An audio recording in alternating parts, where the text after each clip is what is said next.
কেন্দ্রীয় সরকারি কর্মচারী এবং পেনশনভোগীরা তারা এবারে অনেক বড় একটা সুখবর পেতে চলেছেন। অষ্টম বেতন কমিশনের জন্য অধীর আগ্রহে অপেক্ষা করছেন তারা। অষ্টম বেতন কমিশন সম্পর্কে কেন্দ্রীয় সরকারের তরফ থেকে বড় আপডেট এসেছে। এ বিষয়ে 21শে জুলাই সোমবার সংসদে কেন্দ্রীয় সরকার তথ্য দিয়েছে। যদিও অষ্টম বেতন কমিশনের আনুষ্ঠানিক তারিখ এখনো ঘোষণা করা হয়নি। কেন্দ্রীয় সরকারের অষ্টম বেতন কমিশন কর্মচারীদের বেতন বৃদ্ধির লক্ষ্যে বড় ধরনের সংস্কারের সুপারিশ করতে পারে বলে মনে করা হচ্ছে। লোকসভায় অর্থ প্রতিমন্ত্রী পঙ্কজ চৌধুরী সাংসদ টি.আর. বালু এবং আনন্দ ভদৌরিয়ার উত্থাপিত প্রশ্নের জবাব দেন। সাংসদরা জিজ্ঞাসা করেন যে সরকার কি 2026 সালের জানুয়ারিতে ঘোষিত অষ্টম বেতন কমিশনের বিজ্ঞপ্তি জারি করেছে। সরকার জানিয়েছে যে কমিশন গঠনের জন্য প্রতিরক্ষা মন্ত্রক, স্বরাষ্ট্র মন্ত্রক, কর্মী ও প্রশিক্ষণ বিভাগ এবং বিভিন্ন রাজ্য থেকে ইনপুট নেওয়া হচ্ছে। কমিশনের সদস্য এবং চেয়ারম্যান কখন নিয়োগ করা হবে তাও জানতে চান সংসদ সদস্যরা। এর জবাবে মন্ত্রী বলেন, বিজ্ঞপ্তি প্রকাশের পরই এই নিয়োগ করা হবে। কমিশনের সুপারিশ বাস্তবায়নের সময়সীমা সম্পর্কে প্রশ্নে তিনি বলেন, কমিশন যখন সুপারিশ দেবে এবং সরকার তা গ্রহণ করবে তখনই এটি বাস্তবায়িত হবে। সাংসদ টি.আর. বালু এবং আনন্দ ভদৌরিয়া অষ্টম বেতন কমিশন সম্পর্কে প্রশ্ন জিজ্ঞাসা করেছিলেন। তারা এর অবস্থা এবং সময়সীমা সম্পর্কে তথ্য চেয়েছিলেন। এই কমিশনটি প্রথম 2025 সালের জানুয়ারিতে ঘোষণা করা হয়েছিল। প্রসঙ্গত, কেন্দ্রীয় সরকার অষ্টম কেন্দ্রীয় বেতন কমিশন গঠনের অনুমোদন দিয়েছে। এই কমিশন সরকারি কর্মচারী এবং পেনশনভোগীদের বেতন কাঠামো বিবেচনা করবে। অষ্টম বেতন কমিশন গঠন, নিয়োগ, সুপারিশ বা তাদের বাস্তবায়নের সময়সীমা সম্পর্কে সরকারের পক্ষ থেকে কোনো সুনির্দিষ্ট আশ্বাস দেওয়া হয়নি। এমন পরিস্থিতিতে সংসদে মন্ত্রীর উত্তর দেওয়ার পরেও পরিস্থিতি একই রকম রয়ে গেছে। এর থেকে কোনো বিশেষ ইঙ্গিত পাওয়া যাচ্ছে না।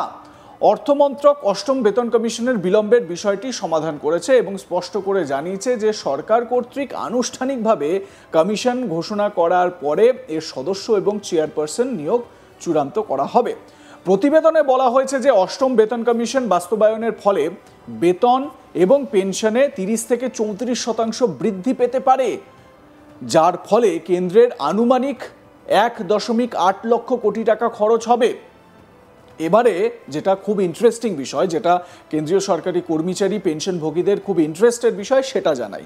এক ঝলকে আপনাদের একটা গ্রাফিক্স প্লেট দেখাবো, যেখানে অষ্টম পে কমিশন কেন্দ্রীয় সরকারি কর্মচারীদের টাকা কতটা বাড়াতে চলেছে বা বাড়াতে পারে তার একটা মোটামুটি হিসাব বা আন্দাজ আপনাদের সামনে তুলে ধরার চেষ্টা করছি। আপনারা ফুল স্ক্রিনে সেটা দেখতে পাচ্ছেন। এবারে আপনাদের দেখাচ্ছি অষ্টম পে কমিশনে কমপক্ষে বাড়ার সম্ভাবনা কত, এই মুহূর্তে বেসিক স্যালারি কত, কমপক্ষে বাড়ার সম্ভাবনা কত এবং সর্বোচ্চ বাড়ার সম্ভাবনা কত সেটা আপনাদের দেখাচ্ছি। 1 জানুয়ারি 2026-এ অষ্টম বেতন কমিশন কার্যকর করা হবে বলে আশা করা হচ্ছে। দেখুন, এই যে আপনারা স্ট্রাকচারটা দেখতে পাচ্ছেন, এখানে বলা হচ্ছে যে কোনো একজন কর্মচারীর তার বেসিক বেতন যদি এই মুহূর্তে 18,000 টাকা হয়ে থাকে, তাহলে তার কমপক্ষে বাড়ার সম্ভাবনা 32,940 টাকা। বেসিক স্যালারি 18,000 হলে কমপক্ষে বাড়ার সম্ভাবনা 32,940 টাকা, সর্বোচ্চ বাড়ার সম্ভাবনা 44,280 টাকা। যদি কোনো ব্যক্তির বেসিক স্যালারি এই মুহূর্তে 19,900 টাকা হয়, তাহলে তার কমপক্ষে বাড়ার সম্ভাবনা 36,417, সর্বোচ্চ বাড়ার সম্ভাবনা 48,974। যদি কোনো কর্মচারীর বেসিক স্যালারি 21,700 হয়ে থাকে, তাহলে কমপক্ষে বাড়ার সম্ভাবনা 39,711, সর্বোচ্চ বাড়ার সম্ভাবনা 53,466।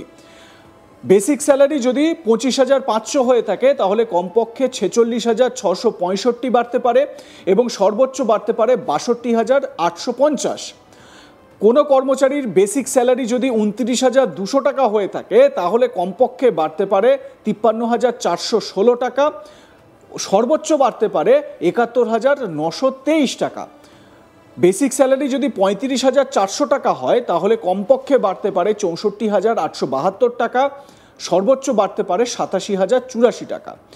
44,900 টাকা যদি বেসিক স্যালারি হয়, সেক্ষেত্রে কমপক্ষে বাড়তে পারে 82,207 টাকা এবং সর্বোচ্চ বাড়তে পারে 1,10,554 টাকা। এবং এই স্ল্যাব অনুযায়ী ধীরে ধীরে আরও যত বেসিক স্যালারির ভাগ রয়েছে সেই অনুযায়ী কমপক্ষে মানে সর্বনিম্ন এবং সর্বোচ্চ বাড়ার একটা স্ল্যাব কিন্তু পাওয়া যাচ্ছে। আমরা মোটামুটি একটা আন্দাজ আপনাদের দেওয়ার জন্য এই স্ট্রাকচারটা ধরে আপনাদের সামনে তুলে ধরার চেষ্টা করলাম। তার মানে যে ব্যক্তি এই মুহূর্তে 18,000 টাকা স্যালারি বেসিক স্যালারি, তার মাইনে সর্বোচ্চ বাড়তে পারে 44,000 টাকার বেশি। এবং এর সঙ্গে যে ডিএ দেওয়া হয়, অন্যান্য যে অ্যালাওয়েন্সগুলো দেওয়া হয় সেইগুলোও ইনক্লুড হবে। আপনারা সবাই জানেন যে বেসিক স্যালারির সঙ্গে ডিএ, তারপরে এইচআরএ, এই সমস্ত বিভিন্ন অ্যালাউন্সগুলো রয়েছে, তারপরে রিইম্বার্সমেন্টগুলো রয়েছে, সেইগুলো মিলিয়ে একটা ভালো স্যালারি স্ট্রাকচার চলে আসে। যদি কোনো ব্যক্তির 18,000 টাকা বেসিক স্যালারি আমরা ধরে নিই, তাহলে এই মুহূর্তে তার এই ডিএ, এইচআরএ, অন্যান্য রিইম্বার্সমেন্ট এসব মিলিয়ে মোটামুটি খুব কম হলেও 30 থেকে 35,000 টাকা স্যালারি হয়ে যায়। এবারে একবার ভাবুন, এই অষ্টম পে কমিশন হয়ে যাওয়ার পরে এই বেসিক স্যালারি গিয়ে সর্বোচ্চ দাঁড়াচ্ছে 44,000 টাকা, তার বেশি। তাহলে সেই 44,000 টাকার সঙ্গে যুক্ত হবে আরও ডিএ, যে পরিমাণে ডিএ কেন্দ্রীয় সরকার দিচ্ছে সেই ডিএ, প্লাস যারা এইচআরের জন্য অ্যাপ্লিকেবল মানে যারা যোগ্য তারা এইচআরএ পাবেন, রিইম্বার্সমেন্টের জন্য যারা যোগ্য তারা সেই রিইম্বার্সমেন্ট পাবেন। একবার ভাবুন এই স্যালারিটা কোথায় গিয়ে দাঁড়াচ্ছে। তার মানে 2026-এর শুরুতে যেটা মনে করা হচ্ছে যে অষ্টম পে কমিশন চালু হয়ে যেতে চলেছে 2026-এর জানুয়ারিতে, যদিও এর এখনও নির্দিষ্ট কোনো ডেট ঘোষণা করা হয়নি কেন্দ্রের তরফ থেকে, সেটা খুব তাড়াতাড়ি করা হবে বলে মনে করা হচ্ছে। হয়ে গেলে তাহলে কেন্দ্রীয় সরকারি কর্মীরা এবং পেনশনভোগীরা তারা কিন্তু বিশাল লক্ষ্মী লাভ করতে চলেছেন, এ কথা আর আলাদা করে বলার অপেক্ষা রাখে না। তবে এর অনুমোদনের ফলে প্রতিরক্ষা কর্মী সহ প্রায় 50 লক্ষ কেন্দ্রীয় সরকারি কর্মচারী এবং 65 লক্ষ পেনশনভোগী উপকৃত হবেন, যেটা খুব স্বাভাবিক। একবার ভাবুন, যারা কর্মচারী যারা আছেন তারা তো আছেনই, তার পাশাপাশি 65 লক্ষ কেন্দ্রীয় সরকারি বিভিন্ন জায়গায় কাজ করতেন পেনশনভোগীরা রয়েছেন, তারা উপকৃত হবেন বলে আশা করা হচ্ছে। এর পরামর্শগুলিতে বেতন বৃদ্ধি, নতুন ভাতা এবং পেনশন বৃদ্ধির মতো অনেক দিক অন্তর্ভুক্ত থাকতে পারে। যে কোনো বেতন কমিশন শুরু করার জন্য টার্মস অফ রেফারেন্স নির্ধারণ করা প্রয়োজন। এটি ছাড়া অষ্টম বেতন কমিশন বাস্তবায়ন করা যাবে না। আশা করা হচ্ছে যে সরকার 2025 সালের এপ্রিলে এটি চূড়ান্ত করবে, কিন্তু তা হয়নি এখনো পর্যন্ত। কর্মী ও প্রশিক্ষণ বিভাগ অবশ্যই কমিশনের জন্য 4টি আন্ডার সেক্রেটারি স্তরের পদের জন্য আবেদনপত্র আহ্বান করেছিল, কিন্তু তারপরেও এ বিষয়ে কোনো তথ্য প্রকাশিত হয়নি। তবে মনে করা হচ্ছে 2026-এর জানুয়ারিতেই এটা হতে পারে।